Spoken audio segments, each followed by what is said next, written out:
Ini bab hijrah Habsyah. Aisyah berkata, Nabi SAW bersabda, telah ditunjukkan kepadaku negeri hijrah kamu, yang di tempat kamu akan berhijrah, yaitu satu tempat yang mempunyai kebun tamar terletak di antara dua kawasan berbatu hitam.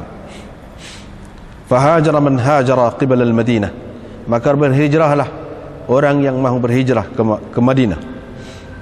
Dan kebanyakan orang yang telah berhijrah ke bumi Habsyah telah pulang ke Madinah. Berhubung dengan perkara ini, ada riwayat dari Abi Musa dan Asma dari Nabi SAW. Dengan sanadnya, Imam Bukhari meriwayatkan dari Urwah bin Az-Zubair bahwa Ubaidullah bin Adi bin Al-Khiyar memberitahunya, sesungguhnya Miswar bin Makhramah dan Abdurrahman bin Al-Aswad bin Abdi Yaghuth berkata kepadanya, apakah yang menghalangmu bercakap dengan pakcikmu Uthman berhubung dengan saudaranya Al-Walid bin Uqbah? Orang telah banyak bercakap tentang apa yang dilakukannya terhadapnya, tentang apa yang dilakukan yakni oleh Uthman bihi terhadapnya, yakni terhadap saudaranya Al-Walid bin Uqbah itu. Qala Ubaidullah berkata, saya pun bangkit pergi kepada Uthman ketika dia keluar untuk bersembahyang.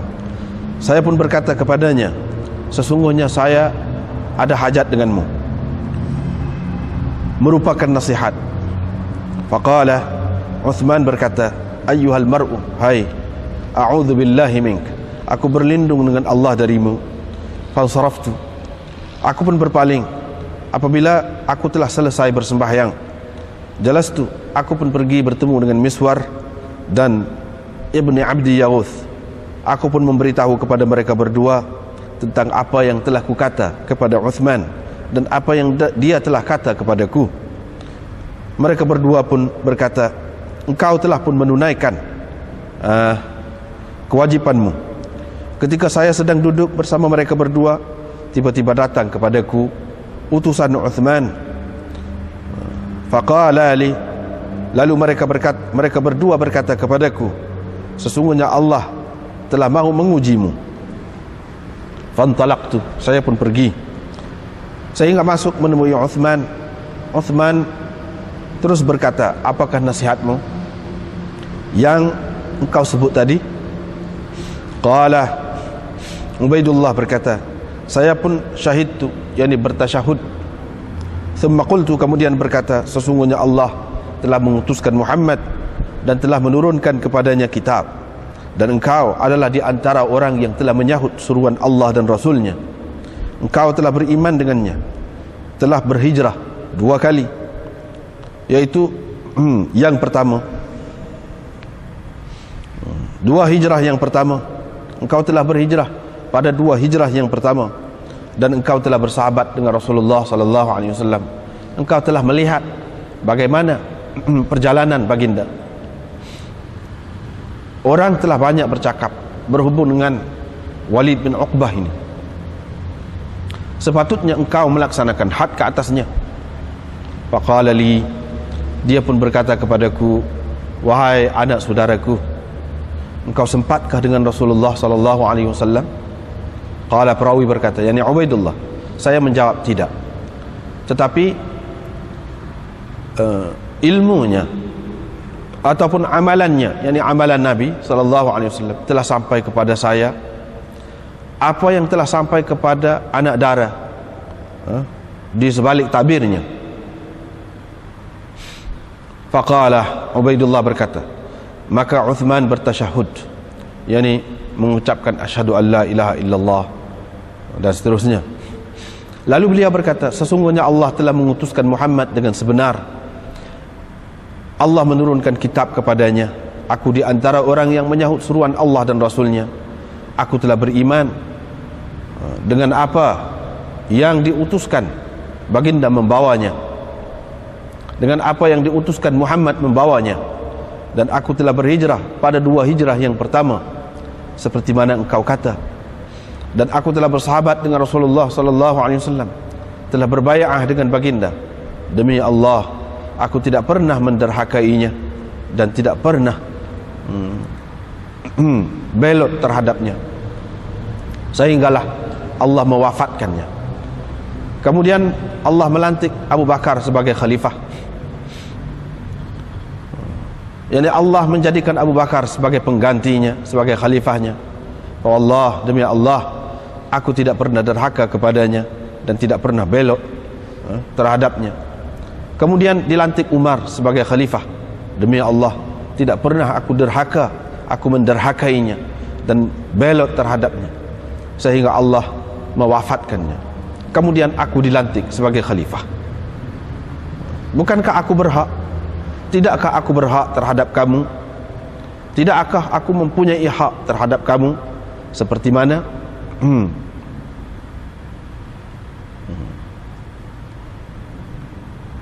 Kana lahum alladhi kana lahum alaikum, seperti mana hak mereka terhadap kamu. Jadi mithlul ladzi kana li alaihim, mana seperti mana hak aku terhadap mereka.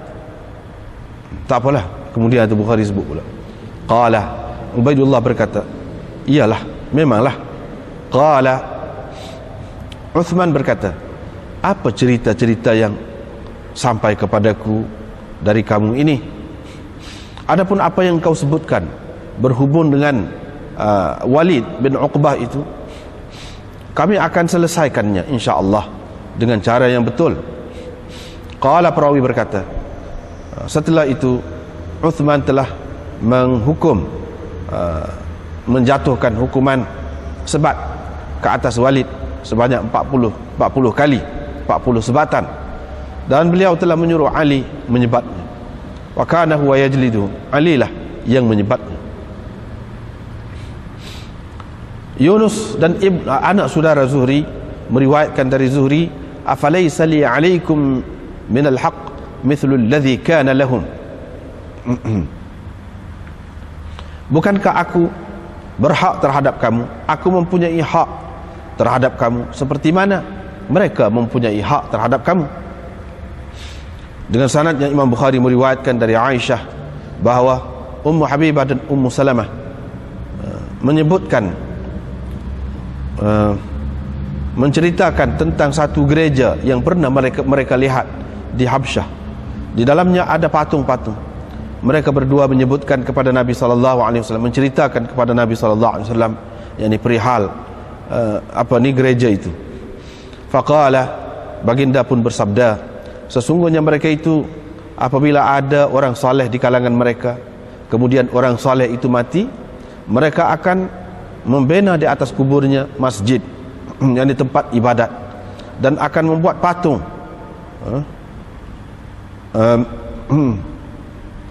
Patung-patung itu di dalamnya mereka lah seburuk-buruk makhluk di sisi Allah pada hari kiamat nanti. Dengan sanadnya Imam Bukhari meriwayatkan dari Ummi Khalid binti Khalid, beliau berkata, saya datang dari bumi Habsyah ketika masih kecil, masih kanak-kanak. Rasulullah SAW memakaikan kepadaku satu pakaian, satu baju yang ada gambar-gambar padanya, yang ada gambar-gambar ataupun batik-batik padanya. Faja'ala Rasulullah sallallahu alaihi wasallam pun menyapu batik itu ataupun gambar-gambar itu dengan tangannya, seraya berkata, sanah, sanah. Humaydi berkata, maksud beliau Hasan, yakni cantik, cantik. Dengan sanadnya Imam Bukhari meriwayatkan dari Abdullah, beliau berkata, kami selalu memberi salam kepada Nabi SAW ketika baginda bersembahyang, dan baginda menjawab salam kami. Tetapi setelah kami pulang dari sisi Najasyi, kami memberi salam kepada baginda, baginda tidak menjawab salam kami, yakni ketika dalam sembahyang. Qulna, kami pun bertanya, wahai Rasulullah, dulu kami selalu memberi salam kepadamu, engkau menjawab salam kami. Qala, baginda berkata, sesungguhnya di dalam sembahyang itu ada kesibukan. Sembahyang itu adalah satu kerja besar. Dalam sembahyang itu ada kerja ataupun kesibukan yang besar. Faqultu, saya pun berkata kepada Ibrahim, kata perawi, bagaimana engkau buat, bagaimana engkau lakukan?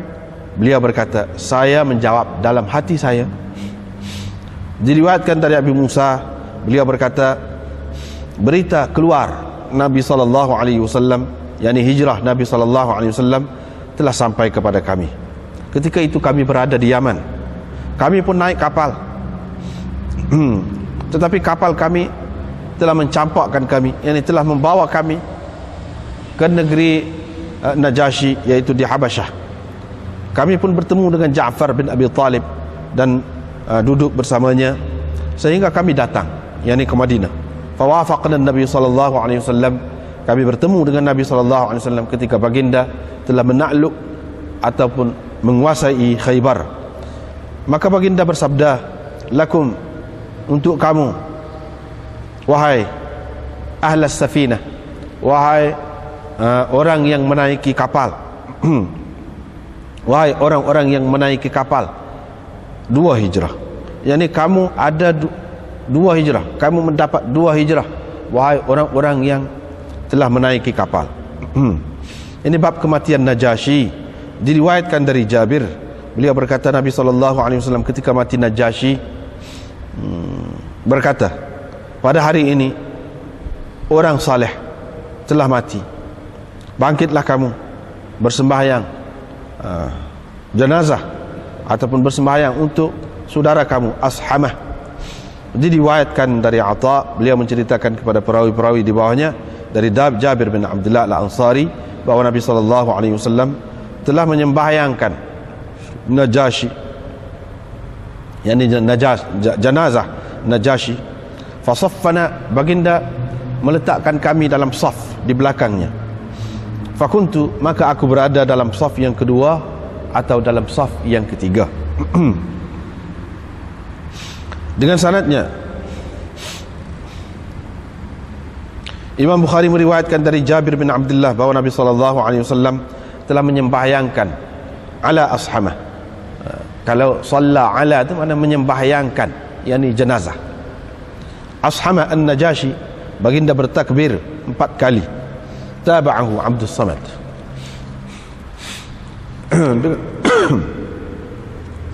Dengan sanadnya Imam Bukhari meriwayatkan dari Abi Hurairah bahawa Rasulullah SAW memberitahu kepada mereka, yakni sahabat-sahabat, tentang kematian Najasyi, raja di Habasyah, pada hari beliau mati. Wa qala, dan baginda bersabda, istaghfiru li akhikum, minta ampunlah untuk saudara kamu. Riwayat Salih dari Ibnu Syihab, beliau berkata, haddatsani Sa'id bin Musayyab, bahawa Abu Hurairah memberitahu mereka bahawa Rasulullah SAW saffa bihim fil musalla,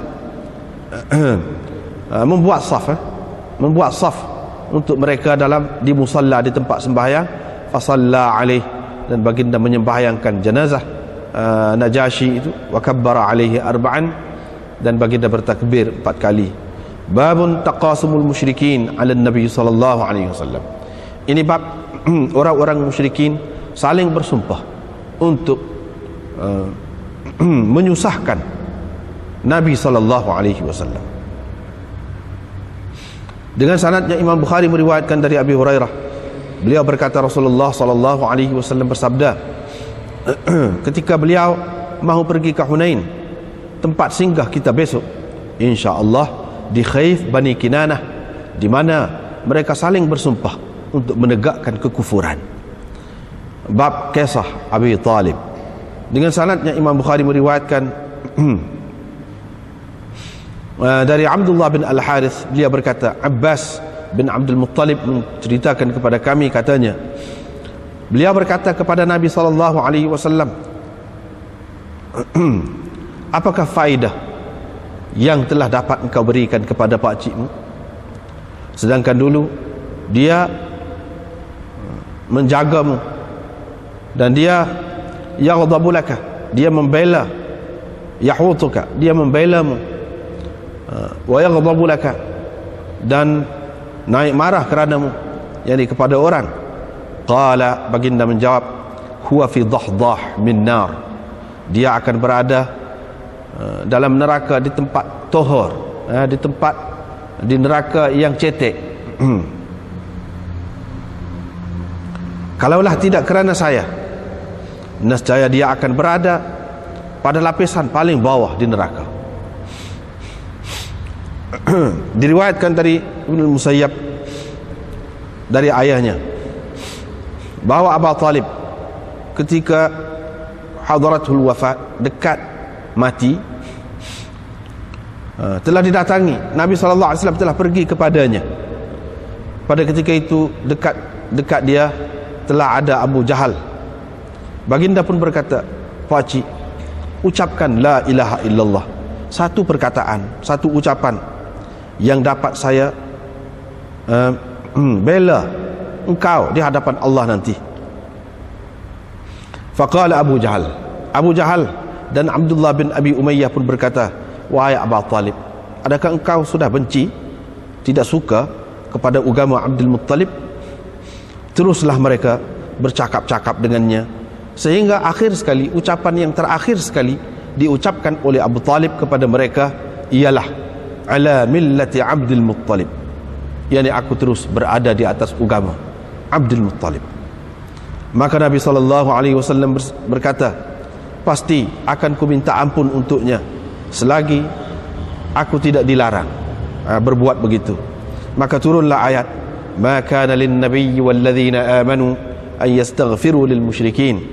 Tidaklah patut kepada nabi dan orang-orang yang beriman beristighfar untuk orang-orang musyrikin, walaupun mereka itu terdiri daripada keluarga yang hampir, min ba'di ma tabayyana lahum, setelah ternyata kepada mereka bahawa annahum, mereka itu ashabul jahim, ahli neraka.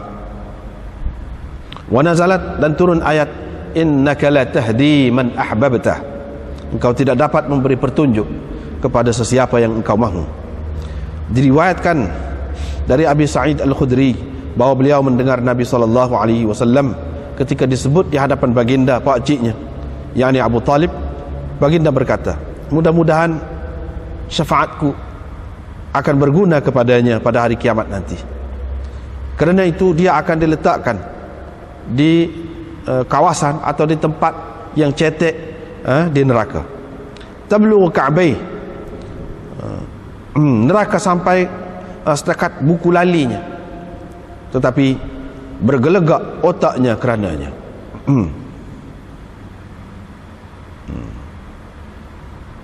Riwayat satu lagi pun lebih kurang itu juga, cuma dia kata ummu dimaghi, bergelegak kerananya ibu otaknya. Itulah beberapa bab. Masih lagi kita dalam apa ni, bab manaqib. Tapi manaqib Bukhari ni tak serupa dengan manaqib lain, sebab dia celah-celah dengan cerita-cerita orang-orang lain yang bukan merupakan sahabat-sahabat, yang mahu disebutkan kelebihan-kelebihannya itu, disebutkan tentang jahiliyah dan tentang orang-orang lain lagi. Ini hijrah Habasyah. Hijrah Habasyah.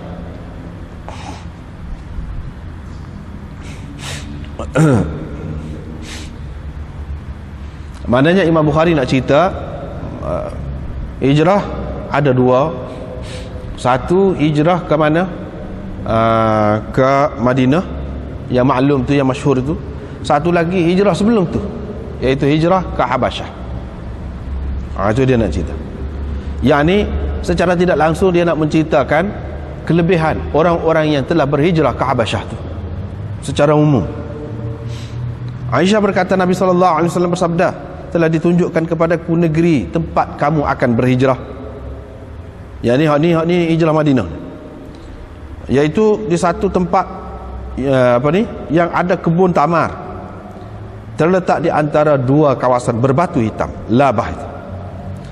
Maka selepas Nabi SAW ditunjukkan negeri ataupun tempat berhijrah tu, berhijrahlah orang-orang yang nak berhijrah tu, pergi hijrah. Orang-orang yang telah berhijrah ke bumi Habsyah pula, kebanyakannya telah pulang, yakni ke Madinah. Jadi hak ni nak ceritanya, ada yang telah pergi ke Habsyah. Yang ni hijrah Habsyah tu telah berlaku sebelum lagi daripada hijrah ke Madinah. Jadi setelah mereka yang duduk di Habsyah tu dapat tahu bahawa ramai dah sahabat-sahabat Nabi telah berhijrah ke Madinah dan diperintahkan supaya berhijrah ke Madinah, mereka pun pulanglah, baliklah. Berhubung dengan cerita ini, ada riwayat dari Abi Musa dan Asma dari Nabi SAW. Habislah situ. Kemudian hadis yang seterusnya ni, sebelum pada ni kita jumpa dah panjang dah kita bincang berkenaan dengan kisah Walid bin Uqbah tu, panjang dah. Boleh rujuk situ pula lah, tak perlu diulangi lagi. Jadi Ubaidullah bin Adi bin Khiyar ini, jadi dua orang ni kata, apa mu tidak kecek dengan pak cikmu nya Uthman, berhubung dengan saudara dia Walid bin Uqbah tu.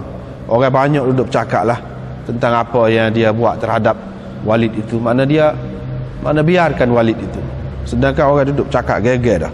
Ini kita sudah bincang dah dulu. Ubaidullah pun kata, saya pun pergilah jumpa dengan Uthman.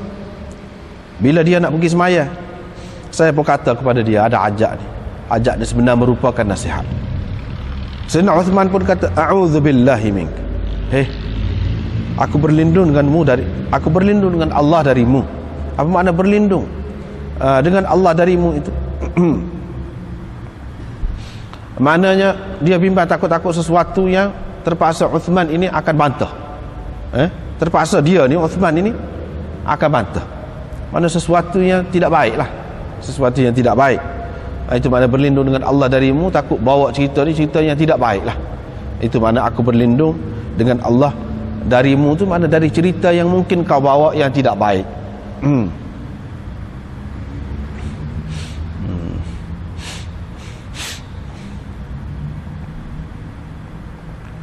Lepas tu bila Uthman tu kata begitu, dia pun paling pergilah, tak ada apa. Bila selesai sembahyang, saya pun pergi berjumpa pula dengan dua orang yang kata tadi tu. Rayaklah ke dia. Uthman kata gini-gini, aku kata gini, Uthman kata gini. Mereka pun kata, tak apalah, selesai dah tanggungjawabmu, selesai dah, mu rayak dah. Tengah-tengah duduk gitu, tiba-tiba mari utusan Uthman. Uthman kira orang, suruh dia pergi nak jumpa. Dia pun kata, sudah kerja. Sudah kerja sekali. Qad ibtalaka Allah. Allah dah nak uji engkau betul ni. Panggil. Tadi kata tak cara. Ni panggil. Saya pun pergi, masuk jumpa dengan dia. Dia pun tanya, apa nasihat yang kau sebutkan tadi, kau nak nasihat tadi apa? Qala, dia pun kata, saya pun sebelum kecek tu ngucap dulu gapo semua. Kemudian saya pun sebutlah, Allah telah utuskan Muhammad, turunkan kitab kepadanya, engkau di antara orang yang begini. Engkau yang telah berhijrah 2 kali. Yang pertama, 2 kali yang pertama. 2 kali yang pertama. 2 kali yang pertama ni maksudnya hijrah ke Habsyah ni telah berlaku kepada sahabat 2 kali. Adakah Uthman ini 2 kali pergi mari? Boleh jadi mengikut zahir di sini. Ataupun kalau dia hanya hijrah sekali saja ke Habsyah, maka yang dimaksudkan 2 hijrah ni semua sekali lah, mana sahabat yang pergi hijrah tu, mana ada 2 kali, 2 peringkat. Jadi Uthman telah pergi salah satu dalam 2 hijrah tu. Yang maksudkan 2 hijrah yang pertama ni hijrah ke Habsyah lah, kedua-duanya, bukan Madinah tu tak termasuk. Maknanya nak cerita di sini, Imam Bukhari naknya semua orang maklum ni di zaman awal dulu, bahawa orang yang berhijrah ni, terutama hijrah ke Habsyah ni, ada kelebihan dia. Sebab tu disebut ada kelebihan dia. Kelebihan itu maklum, semua orang tahu. Engkau telah bersahabat dengan Rasulullah, engkau gini-gini yang dia sebut tadi. Orang banyak ni, orang duduk kecek ni tentang Walid bin Uqbah ni, sepatutnya engkau laksanakan hukuman had ke atasnya. Uthman pun kata, wahai anak saudaraku, engkau dah kan dengan Rasulullah? Dia tahu dah tak dahnya, tapi tanya tu nak suruh ambil perhatian lebih lah. Dah kalau tak dah kan, aku ni dah maknanya, dan kau terima dah tadi aku ni gini. Maknanya kalau aku tidak laksanakan lagi pun adalah tu caranya tu. Gitulah kira-kiranya. Dia kata tak ada, tetapi ilmu Nabi SAW ataupun amalan Nabi SAW telah sampai kepada saya apa yang telah sampai kepada anak dara di balik tabim. Siapa? Maknanya hak sulit setara tu pun siapa? Kepada saya. Mana saya tahu, habislah kira-kiranya. Osman pun mengucap syahadah, dan dia pun kata seperti tadi juga lebih kurang, Allah telah mengutuskan Muhammad dengan sebenar dan gini. Aku telah berhijrah 2 kali. Pada 2 kali yang pertama, zahirnya memang dia berhijrah 2 kali lah. Mana pergi sekali, balik pagi pula. Dulu kan ingat, kalau kita sudah belajar kan, jumpa ada hadis dalam Bukhari ini juga, iaitu ada pada satu ketika khabar angin sampai kepada orang-orang yang duduk di Habsyah tu, kata penduduk Mekah ni Islam belaka. Pasal sujud belaka bila Nabi SAW baca ayat tu. Dulu kan kita jumpa ada hak seorang tu ambil anak batu tu letak dahi saja. Jadi boleh jadi pada ketika tu Uthman balik. Bila dia balik, lepas tu ternyata tak betul cerita tu, dan banyak pula buat nyaya sepuluh dulu lah juga. Maka pergi pula hijrah. Boleh. Itulah yang dikatakan 2 kali hijrah. Ni 2 kali ni hak besar, hak besar. Maknanya dalam rombongan yang ramai, ada pun hak sikit-sikit tu ada sama, ada.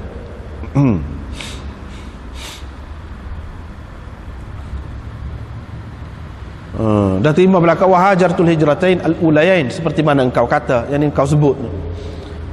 Saya bukan sekadar mana telah bersahabat dengan Rasulullah, tapi telah berbai'ah. Saya tidak pernah derhaka demi Allah kepadanya, tidak pernah belok, sampai Allah SWT mengambil nyawanya. Lepas tu dia sebut lagi Abu Bakar pun lagu tu juga. Lepas tu Umar dilantik pula lagu tu juga. Lepas tu aku dilantik sebagai khalifah. Tidakkah aku berhak seperti mana mereka berhak terhadap kamu? Jadi aku pun berhak juga terhadap kamu. Jadi kamu kena taat kepada aku seperti mana kamu taat kepada khalifah-khalifah dulu. Seperti mana aku juga taat kepada khalifah-khalifah dulu. Sebagai rakyat, kamu bertanggungjawab taat kepada aku. Mana aku ada hak untuk mendapat ketaatan itu daripada kamu. Dia tu pun kata memanglah, ya betul lah tu. Lepas tu apa cerita-cerita yang sampai kepada saya ni daripada kamu ni? Duduk kecek. Lepas tu dia pun kata, ada pun cerita Walid bin Uqbah tu nantilah kita akan putuskan insya-Allah dengan cara yang betul. Akhir sekali baru ni kita sudah bicara dah baru ya.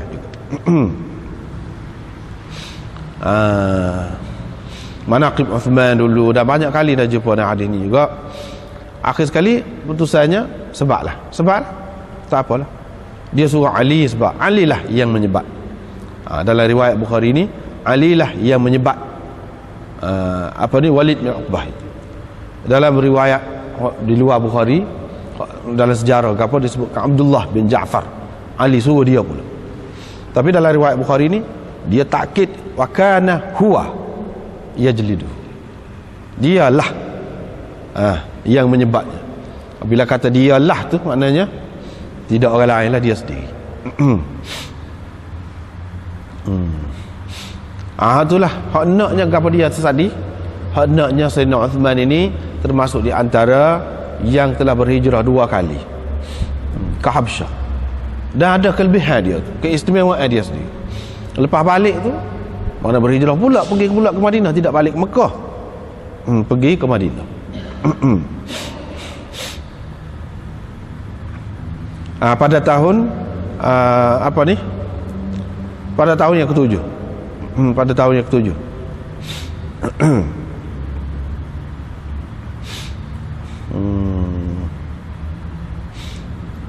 Lepas tu cerita lagi daripada Aisyah, Ummu Habibah dengan Ummu Salamah, yang kemudiannya telah menjadi isteri Rasulullah sallallahu alaihi wasallam. Maknanya 2 orang ni pun pernah pergi juga ke Habsyah, mana telah berhijrah lah juga.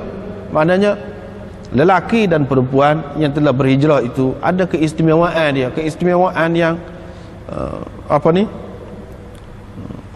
lebih lah, yang besar lah, lebih daripada orang lain. Jadi mereka menceritakan ni apa yang pernah mereka lihat semasa di Habasyah, iaitu ada gereja. Dalam gereja tu ada gambar, ada patung macam-macam lah. Nabi SAW pun dia sebut kepada Nabi SAW. Baginda pun kata, ceritanya puak-puak dia ni kalau ada orang soleh mati, dia akan buat gambar lah ataupun patung dan buat tempat ibadat, dan bubuh gambar-gambar ataupun patung-patung tadi. Mereka itulah seburuk-buruk makhluk di sisi Allah pada hari kiamat nanti. Sebab apa? Sebab duduk sembah manusia. Sebab duduk sembah manusia. Sebab duduk melakukan perkara yang bercanggah dengan kehendak Allah Subhanahu Wa Taala.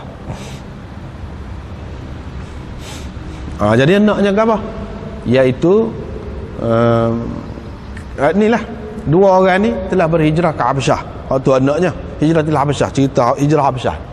Dan akhirnya mereka berdua ni jadi isteri Nabi sallallahu alaihi wasallam. Maknanya istimewa lah. Kira-kiranya Nabi sallallahu alaihi wasallam mengambil kira jugalah. Sebab dia ni pergi hijrah ke apa tu. Sebab tu buat bini. Ada kelebihan lah kira-kiranya.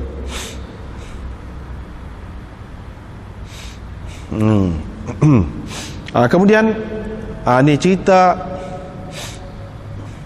Ummu Khalid ni. Dia pun dia kata saya datang dari bumi Habsyah. Maknanya dia pun telah berhijrah ke Habsyah juga. Bukan orang Habsyah, mana telah berhijrah ke Habsyah. Sebab dia ni Ummi Khalid binti Khalid bin Sa'id bin Al-As. Mana orang Mekah juga. Orang Mekah juga. Maknanya ramai, Imam Bukhari nak cerita, ramai yang telah berhijrah ke Habsyah ni. Bukan lelaki saja, perempuan pun telah berhijrah ke Habsyah juga. Budak pun ada, kanak-kanak pun telah berhijrah ke Habsyah, termasuk dia. Dia ni kanak-kanak yang berhijrah ke Habsyah. Dia kata, ketika saya masih kanak-kanak, masih budak lagi, Rasulullah sallallahu alaihi wasallam telah memakaikan kepada saya pakaian, satu baju ke pakaian yang ada batik-batik, yang berbatik lah, ataupun yang ada gambar-gambar padanya. Gambar apa itu tidak jelas lah, gambar apa tu. Kira-kiranya gambar apa-apalah. Gambar-gambar yang tidak bernyawa lah kira-kiranya. Sebab biasanya Nabi sallallahu alaihi wasallam tak kenal kalau bernyawa tu. Kira-kiranya. Ataupun maksudnya a'lam itu berbatik lah. Baju yang berbatik. Rasulullah sallallahu alaihi wasallam pun pakai dia. Lepas tu sapu. Baju tu sapu tempat gambar tu. Comel lah. Nabi sallallahu alaihi wasallam kata cantik. Itu cara Nabi sallallahu alaihi wasallam layan budak-budak ni. Kita sudah jumpa dah. Kita sudah jumpa dah juga dulu hadis ini. Dan Ummu Khalid ini di antara orang yang umur panjang. Dan dia sihat. Berterusan dia sihat. Semenjak itulah, semenjak Nabi sallallahu alaihi wasallam gosok dia, kata cantik. Dan dia ni comel semua, pak tua, comel. Bukan setakat baju saja. Tu cerita baju ni, dan dia simpan baju ni sampai ketua dia simpan. Seterusnya riwayat dari Abdullah, dia kata kami dulu beri salam ke Nabi sallallahu alaihi wasallam ketika baginda duduk semaya.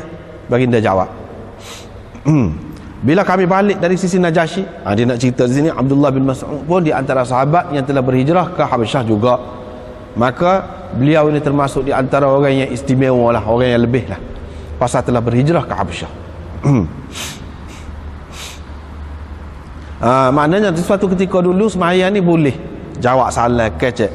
Hak semalam lah kita jumpa dalam Abu Daud semalam kan, telah berlaku 3 perubahan kepada semaya tu dalam sejarah semaya. Jadi salah satunya boleh kecek dulu. Ni sini pun ada juga. Dia sebut boleh kecek, orang beri salam boleh jawab. Nabi sallallahu alaihi wasallam pun bagi jawab juga. Bila kami balik dari sisi Najasyi, dari tempat Najasyi tu, kami bagi salam kepada dia, tak jawab. Kami pun tanya, apa? Dulu kami beri salam, jawab. Dia kata semaya ni sibuk, kata dia. Kesibukan yang besar. Apa dia kesibukan yang besar tu? Nak ingat kepada Allah Subhanahu Wa Taala. Banyak perkara nak baca benda-benda lain, tak ada nak jawab tu. Hak luar tu. Nak baca Quran, nak tasbih, nak gapo ada belakalah dalam semaya tu. Jadi hak lain tu tidak besar. Jadi syughlan ini nakirah tadi. Nakirah di sini syughlan ini lit ta'zim, untuk memberi makna besar.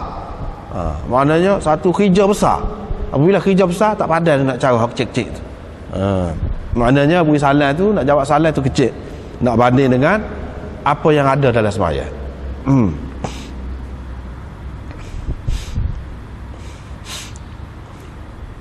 Saya pun kata kepada Ibrahim, yang ni perawi ni, yang ni Sulaiman yang meriwayatkan dari Ibrahim. Sulaiman lah tanya, saya pun kata kepada Ibrahim, bagaimana engkau lakukan, mau buat lagu mana kalau orang bagi salam lagu tu? Dia kata, saya jawab dalam diri saya. Saya jawab dalam diri. Jawab dalam diri tu kata Waalaikumsalam gitu kah? Jadi setengah ulama kata memang Waalaikumsalam dalam hati, ataupun jawab dalam hati itu maksudnya bukan jawab, tetapi mana tahu, sedar bahawa orang beri salam. Ingat lepas pada beri salam tu baru habis sembahyang barulah jawab. Seperti mana yang dilakukan oleh Nabi SAW. Nabi SAW kemudiannya apabila orang beri salam dia tidak jawab. Lepas pada sembahyang tu selesai beri salam, barulah Nabi SAW jawab salam. Itu cara Nabi SAW. Jadi aruddu fi nafsi ni dua makna. Kalau jawab salam betul begitu tak boleh lagu tu. Tak boleh, membatalkan sembahyang. Diriwayatkan dari Abi Musa, beliau berkata, bila sampai kepada kami berita keluar Nabi SAW, yang ni Nabi SAW pergi berhijrah ke Madinah. Kami pada ketika itu berada di Yaman. Kami naik kapal. Lepas tu kapal itu membawa kami ke Najasyi di Habsyah. Maknanya Abu Musa al-Asy'ari ini pun termasuk dalam orang yang telah berhijrah ke Habsyah juga. Maknanya beliau juga seorang yang istimewa, seorang yang lebih lah, ada kelebihan dia. Kami berjumpa dengan Ja'far bin Abi Talib di sana. Lepas tu duduk sekali di sana. Lepas tu balik pula ke Madinah. Kami bertemu dengan Nabi SAW ketika Nabi menguasai Khaybar, menakluk Khaybar itu. Yang ini pada tahun yang ke-7. Pada tahun yang ke-7 hijrah. Pada tahun yang ke-7 hijrah. Ini sebelum lagi berlaku Fathi Makkah, pembukaan ataupun penaklukan Mekah. Sebab Mekah tu pada tahun yang ke-8. Ini pada tahun yang ke-7. Maknanya sahabat-sahabat ni Imam Bukhari nak sebutnya sangat-sangat istimewa ni, mereka yang tersebut ni semua. Maknanya bukan hijrah ke Habsyah saja, hijrah ke Madinah pula. Lepas pada tu itu istimewa.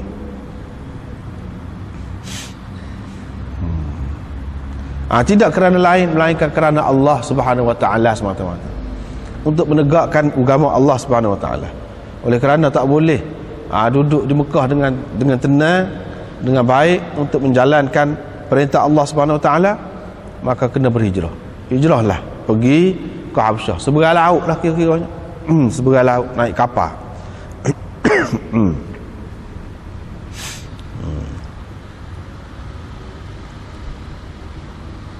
Jadi bila duk cerita Habsyah ni, macam mana ya pergi ke Habsyah tu, senang sangat tu, nampak selesa sangat duduk sana, tidak ada apa-apa masalah. Cerita kematian Najasyi. Mana Najasyi tu seorang raja yang telah menganut agama Islam, duduk sana. Sebab itulah orang Islam duduk senang di sana, selesa duduk di sana. Bahkan orang kafir Mekah jadi dendam benar, serabut benar. Pasal apa? Pasal tengok orang Islam mendapat kedudukan yang baik. Orang dia hantar utusan-utusan untuk pergi nak mengacung, tapi Najasyi tak terima, balik saja gitulah. Kecewa lah pokok dia, sakit hati benar. Jadi Najasyi ni bela orang Islam. Asal dia Kristian, lepas tu dia masuk Islam.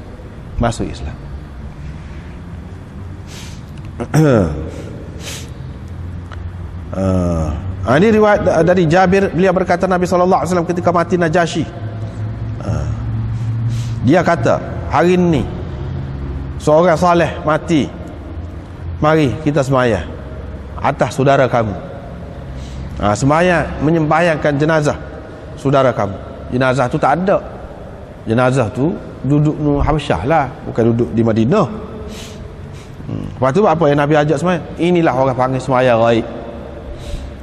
Sembahyang ghaib. Daripada sinilah ulama-ulama yang mengatakan sembahyang ghaib kepada orang mati tu ada. Inilah hadis, inilah pegangan dia, iaitu Nabi SAW sembahyang ghaib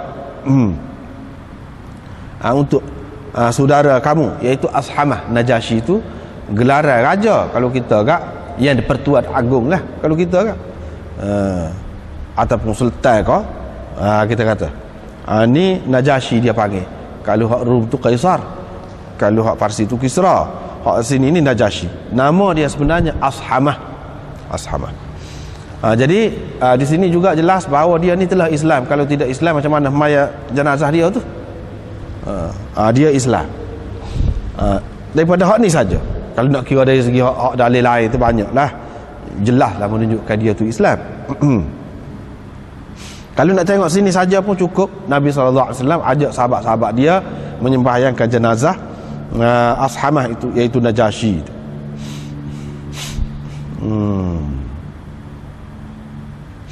Pada muka surat 176 167, dia ada dah bicara ni, hadis ni jumpa dah.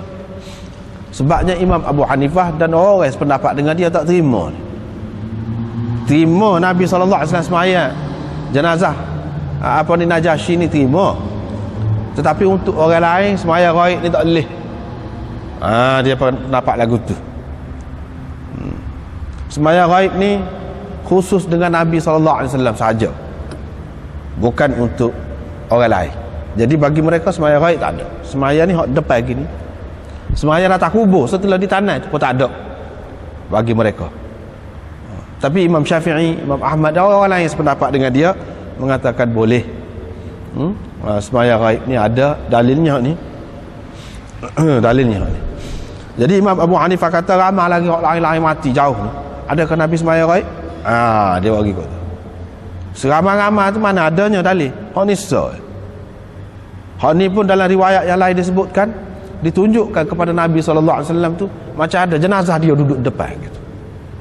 Ini satu keistimewaan tu. Ya orang lain tak ada lagu tu. Dengan sebab itu dia kata tidak boleh hak lain, tak boleh. Hak semaya atas kubur tu Nabi SAW, apa dia pergi semaya atas kubur tu, hak tu pun dia kata khusus dengan Nabi SAW juga. Sebab orang lain tak ada. Itu pendapat dia lah masing-masing lah. Kalau nak tengok ni pada muka surat 176 167 dulu sudah ada jumpa dah. Dalam hasyiah tu sudah bahas dah. Dalam bab janaiz ada khilaf dalam perkara ni. Tu terpulang kepada masing-masing lah, tak apa belakang tu ada khilaf. Seterusnya riwayat dari Jabir bin Abdullah Al-Ansari bahawa Nabi SAW menyembahyangkan jenazah Najasyi. Dia buat saf untuk kami di belakang dia. Saya berada dalam saf yang kedua atau saf yang ketiga, kata dia. Pasal apa yang tak jelas tu dalam saf yang kedua atau saf yang ketiga, pasal ramai kan, tidak betul. Lepas tu semaya tu pula dekat-dekat pula. Jadi tak berapa perasan tu. Tak berapa perasan tu dalam yang kedua ke yang ketiga gitu. Muka dekat-dekat kan duduk berdiri tu. Jadi tidak berapa perasan lah. Ini pun hak tu juga, hak tu perkara yang sama juga. Jadi Najasyi ni duduk mana? Duduk di Habasyah. Ini adalah keistimewaan untuk dia lah. Adakah dia ni sahabat? Tidak sahabat, sebab dia tidak berjumpa dengan Nabi SAW. Walaupun hidup sezaman dengan Nabi SAW, tidak sahabat orang panggil. Adapun Waraqah bin Naufal itu, ramai ulama mengatakan dia tu sahabat, walaupun dia tak ada dengan Nabi SAW. Lepas pada tu berjuang ke apa tak ada, tetapi masa dia kata lagu tu, kalau aku dah dengan masa tu, aku akan bela kamu sungguh-sungguh. Maknanya dia sudah dikira Islam dah. Dan pada masa tu Nabi SAW terima wahyu dah. Bila terima wahyu, orang kata gitu pada Nabi, sudah cukup dah, dia Islam. Sebab tu Hafiz Ibn Hajar dan lain-lain mengatakan dia ni sahabat.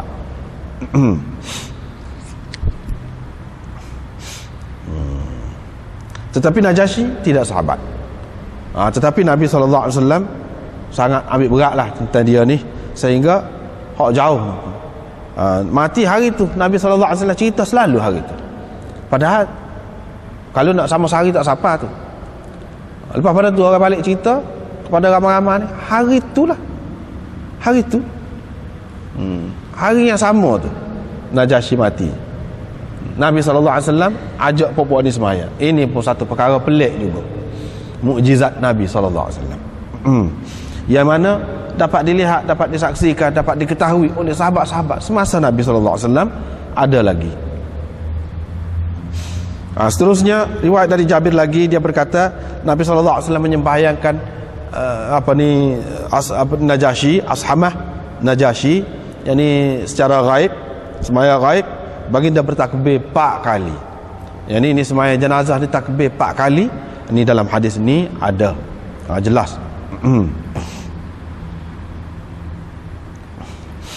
Hak kebanyakannya dan hak terakhir Nabi SAW amalkan, iaitu 4 kali takbir, bukan 5 kali, bukan 9 kali, bukan 7 kali, walaupun ada riwayat-riwayat itu. Tetapi hak kebanyakan dan hak lebih sahih dan hak terakhir amalan Nabi SAW dan amalan sahabat-sahabat besar Rasulullah SAW, iaitu 4 takbir semaya jenazah. Seterusnya Nabi SAW, ni riwayat Abu Hurairah pula, Nabi SAW memberitahu kepada mereka tentang kematian Najasyi. Pada hari beliau mati, Nabi SAW kata, istaghfiru li akhikum, beristighfarlah, minta ampunlah untuk saudara kamu. Itulah juga seperti tadi juga. Lepas tu buat saf semaya tu di musalla, bukan di masjid, tidak, di musalla, tempat semaya orang mati, tempat semaya raya. Dia tempat semaya tu suku. Dalam riwayat ini pun disebutkan takbir 4 kali juga. Ini bab orang-orang musyrikin saling bersumpah untuk menyusahkan Nabi SAW. Alad, menyusah tu ambil mana? Ambil daripada alad, ala lil madarrah, untuk menyusahkan Nabi SAW. Riwayat dari Abi Hurairah, dia berkata Rasulullah SAW bersabda ketika nak pergi ke Hunain, besok tempat singgah kita besok insya-Allah di Khayf Bani Kinanah. Di sini tempat orang-orang kafir saling bersumpah untuk menegakkan kekufuran mereka. Yang ni bersumpah lagu mana? Kita boykot, kita pulau puak-puak Nabi ni, puak-puak Islam ni, dan anak beranak dia hak mana bela dia ni, kita jangan pergi mari dengan puak-puak dia, jangan berjual beli, jangan menikah kahwin dengan puak-puak dia, jangan apa-apa, tak usah cara ke dia, tak boleh beri makan ke dia. Gitu saling bersumpah tu.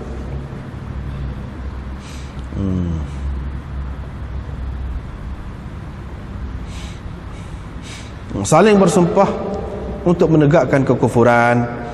Jadi Nabi SAW apabila menang tu kan, Islam menang tu, dia pergi nak duduk situ, supaya semua ingat belaka, supaya hak mana-mana dulu tu duduk bersumpah untuk buat nyaya kepada Nabi SAW.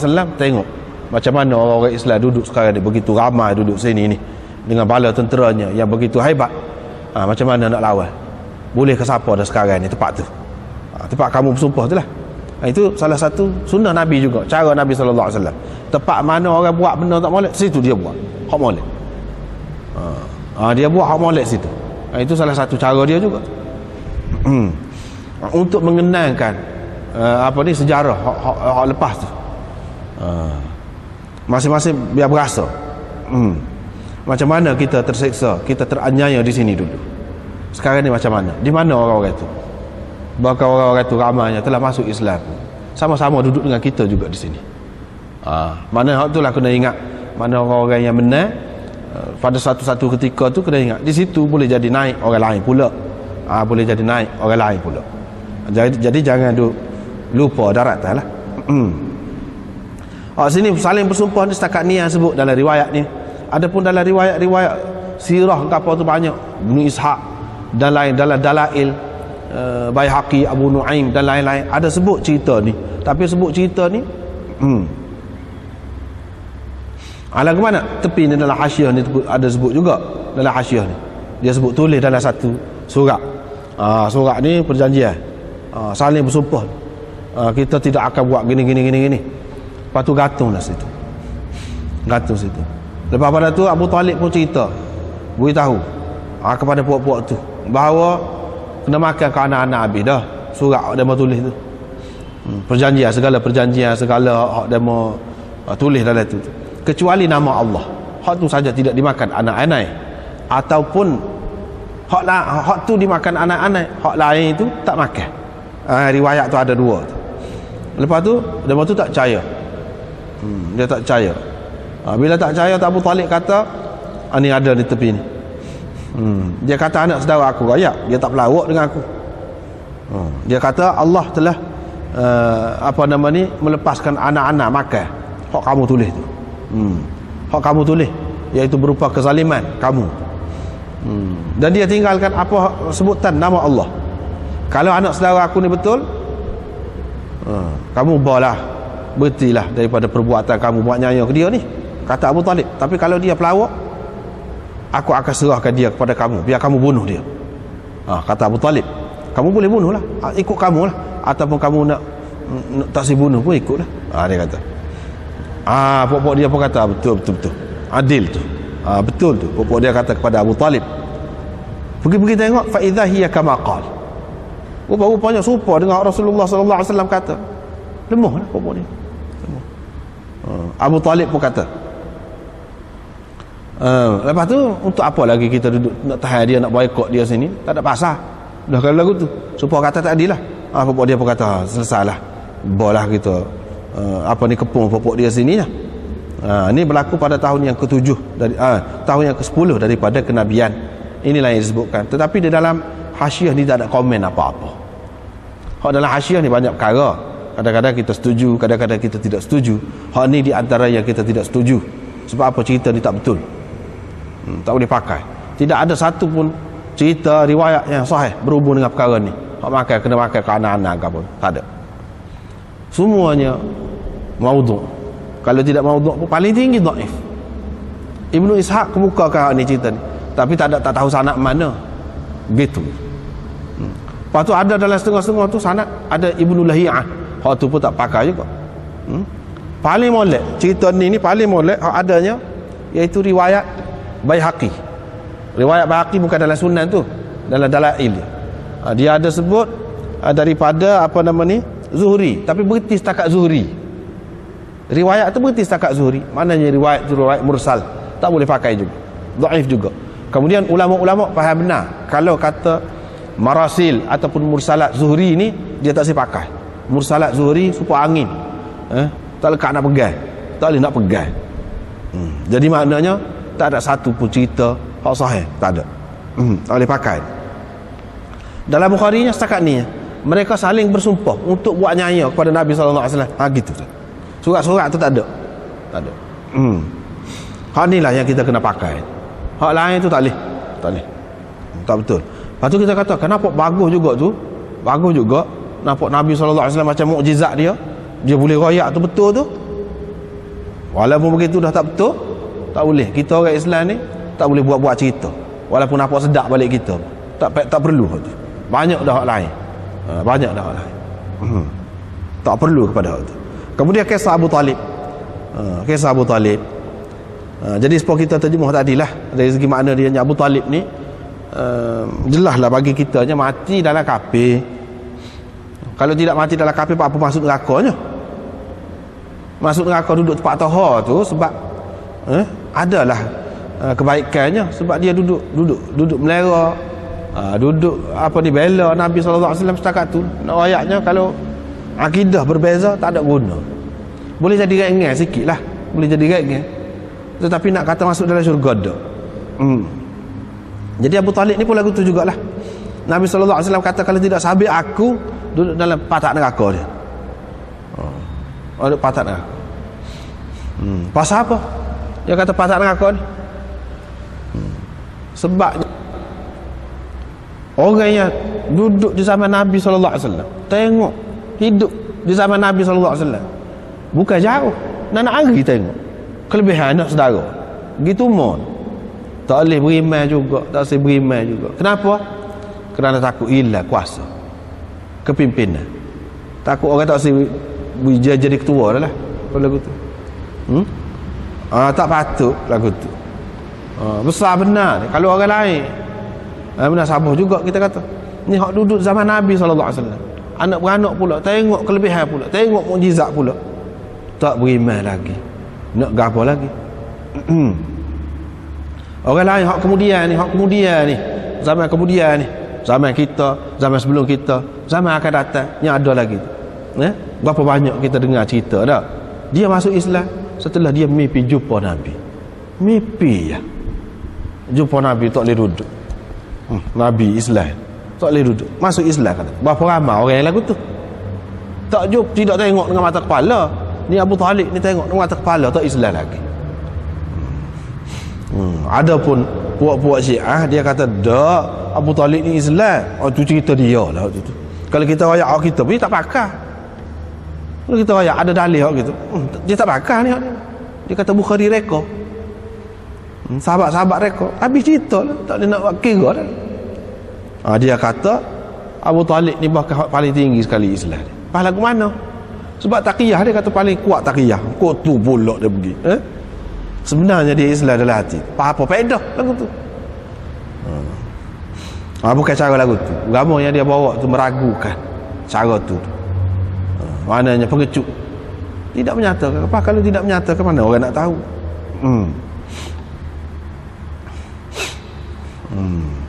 Ni hak saat akhir ni, hak saat akhir ni dari riwayat sini ada sebut Nabi SAW pergi dekat dia nak mati, minta dia mengucap, ada hak dosa aku nak apa ni jadikan sebagai alasan di hadapan Allah nanti. Abu Jahal ada dah situ dengan Abdullah bin Abi Umayyah. Abu Jahal ada dah situ. Dia kata nak tinggal agama Abdul Muttalib kah? Lepas tu kecek tu pujuk dia kata. Akhir sekali ucapan yang terakhir dia kata ala millati Abdul Muttalib. Jelas ala millati Abdul Muttalib. Nabi SAW pun kata aku tetap akan beristighfar selagi tidak dilarang. Lepas tu turun ayat tak boleh. Mana kalau sudah jelas kafir dia ni ashabul jahim, ahli neraka, tak boleh dah nak istighfar. Tak ada faedah istighfar. Tak ada faedah. Istighfar ni untuk orang Islam, sama Islam.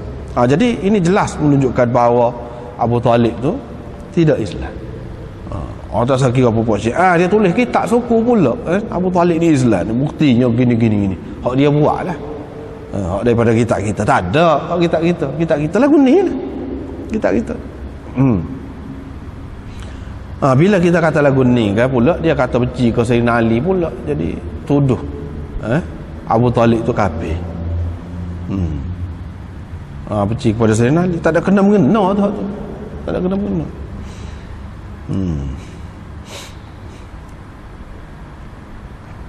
Lepas tu jelas di sini walaupun duduk di tempat tahu, tempat cetek dalam neraka tu pun bergelegak otak dia tu. Bergelegak, maknanya sesa neraka ni bukan main-main. Bukan main-main, tak boleh buat gora lah. Maknanya setara hak dalam riwayat yang lain disebutkan hak paling ringan. Setara tu dah. Kau tak tahulah kalau hak berat lagi tu. Jadi itulah cerita Abu Talibnya. Mana nak cerita macam-macam. Ada orang yang beriman, maka mereka mendapat kelebihan. Termasuk dalam manaqib lah ni, sesuai lah. Hak ni pula tidak ada kelebihan. Walaupun dia duduk bersama dengan Nabi SAW, tidak beriman, tidak ada kelebihan. Walaupun pak saudara pun, walaupun dari segi zahir, dari segi hubungan zahir, Nabi SAW pun sayang kepada dia. Sebab itulah ayat diturun, innaka la tahdi man ahbabta. Orang yang kau suka, orang yang kau sayang, kau tak boleh dapat bagi petunjuk. Hak boleh bagi petunjuk ni Allah sahaja. Sini menunjukkan juga kedudukan Nabi SAW. Setara mana dia ni pesuruh Allah, bukan Allah, bukan Tuhan. Kalau dia Tuhan, dia boleh buat apa kehendak dia lah. Ini tidak. Ini soal petunjuk ni, kehendak dia berkait dengan kehendak Allah, kuasa Allah. Kita nak buat, nak bagi petunjuk setara mana pun tak boleh. Usaha je lah. Nak bagi petunjuk, nak masuk petunjuk dalam hati tak boleh. Bukan kuasa kita. Tak boleh. Itulah pengajaran daripada hadis ini. Bab hadis al-Isra wa qaulillahi ta'ala. Wallahu a'lam. Akhirul